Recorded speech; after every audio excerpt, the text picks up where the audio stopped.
नमस्कार। बीए पाठ तृतीय का प्रथम प्रश्न पत्र समाजशास्त्रीय चिंतन की आधारशिलाएं, जिसमें राधा कमल मुखर्जी की सामाजिक मूल्य की अवधारणा के बारे में पहले हमने बात की। अर्थात सामाजिक मूल्य एक ऐसे मानक के रूप में होते हैं जो व्यक्ति के व्यवहार पर नियंत्रण करते हैं। अर्थात वो नियंत्रण कि एक समय विशेष में व्यक्ति का व्यवहार कैसा है, अर्थात अच्छा है या बुरा है, सही है या गलत है, वांछनीय है या अवांछनीय है, लाभप्रद है या हानिप्रद है, ये सारी व्यवस्थाएं सामाजिक मूल्य जो है के द्वारा प्रदर्शित होता है, या सामाजिक मूल्य उसको उचित अनुचित सही या गलत ठहराते हैं। इसीलिए इसे उच्च स्तरीय मापदंड कहा जाता है सामाजिक मूल्य को, क्योंकि समाज की संस्कृति के साथ में जुड़े होते हैं। और यही कारण है कि सामाजिक मूल्य भी अलग अलग जगह पर अलग अलग पाए जाते हैं, क्योंकि इसका संबंध जो है वह संस्कृति के साथ में जुड़ा हुआ है। आज हम बात करेंगे सामाजिक मूल्य के उद्भव की, यानी कि राधा कमल मुखर्जी ने सामाजिक मूल्य के उद्भव के लिए कुछ इस प्रकार बताया कि मुखर्जी ने यह कहा कि मनुष्य की अनेक आवश्यकताएं होती हैं, अनेक आवश्यकताएं।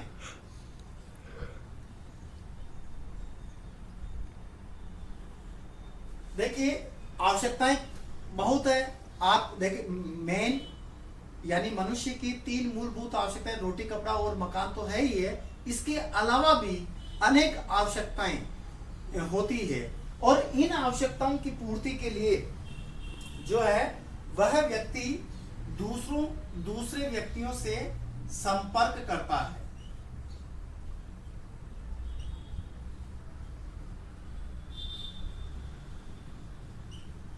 संपर्क साधता है।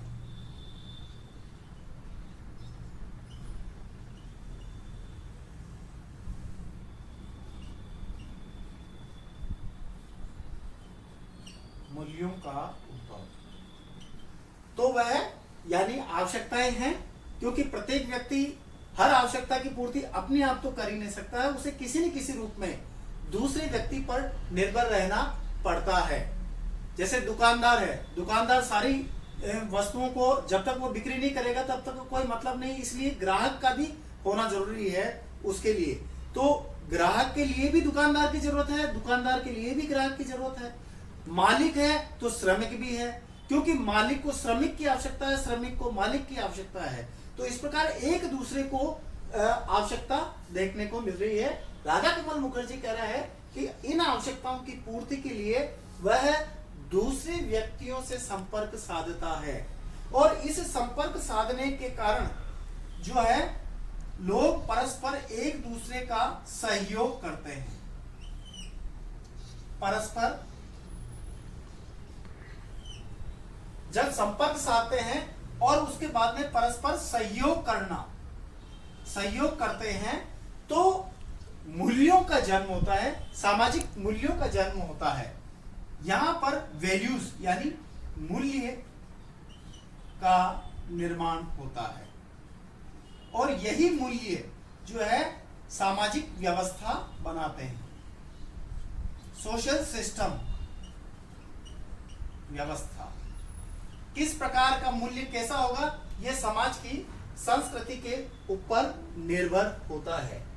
यानी जब संपर्क हम सहयोग कर रहे हैं तो किसके द्वारा कर रहे हैं, कौन सा व्यक्तियों की आवश्यकता की पूर्ति कर रहे हैं, कौन मानक है, तो उस मानक का ध्यान में रखते हुए, और ये चूंकि मूल्य जो है वह उच्च स्तरीय मापदंड है, और प्रत्येक व्यक्ति से यह अपेक्षा की जाती है कि वह समाज की संस्कृति को ध्यान में रखते हुए कार्य करे।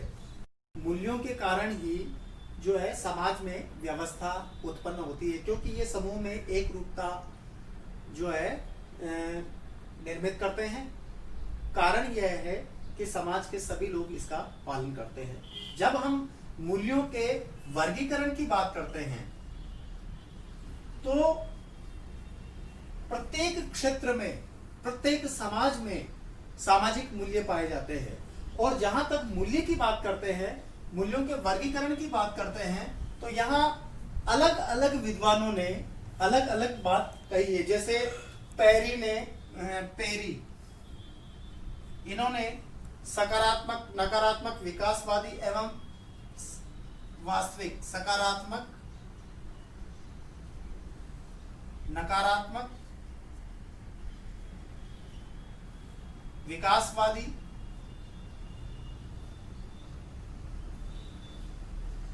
एवं वास्तविक, 4 प्रकार के मूल्य बताए हैं। स्प्रेंगर ने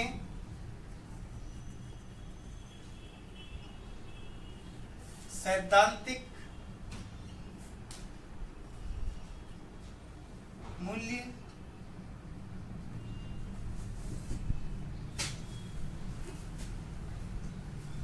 जिसको हम बौद्धिक मूल्य भी कहते हैं, बौद्धिक मूल्य का तात्पर्य यह है कि आपकी बुद्धि के द्वारा, चेतना के द्वारा आप में कितना ज्ञान है उसके आधार पर निर्धारित होता है।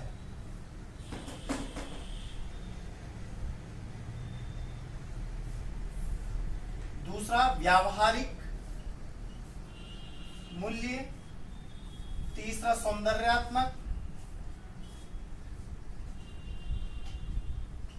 और चौथा जो है, 4 प्रकार बताए थे इन्होंने, परार्थवादी या सामाजिक मूल्य।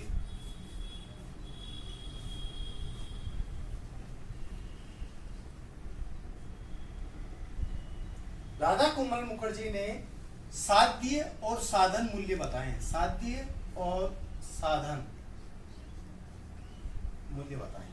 अब यहां पर जब हम बात करें सकारात्मक पक्ष की, वैल्यूज सकारात्मक रूप में, जैसे हम कहें कि पुरुष जो है स्त्रियों की तुलना में अधिक कार्य करते हैं, सकारात्मक, और नकारात्मक में पुरुष स्त्रियों की तुलना में अधिक कार्य नहीं करते हैं, यह नकारात्मक हो गया।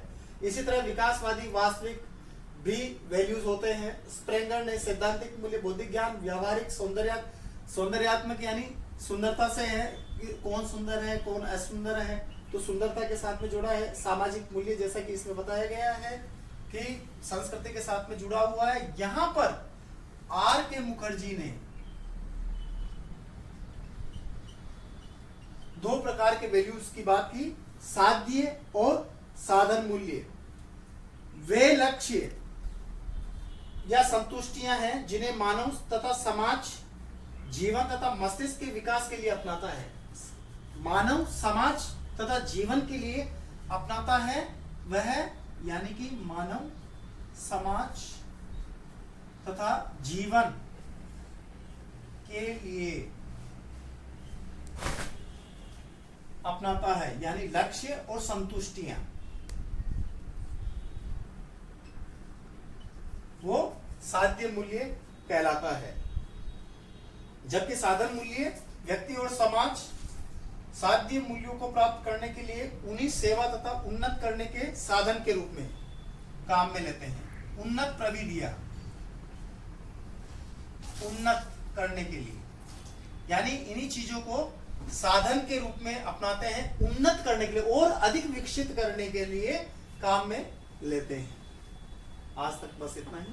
बहुत बहुत धन्यवाद।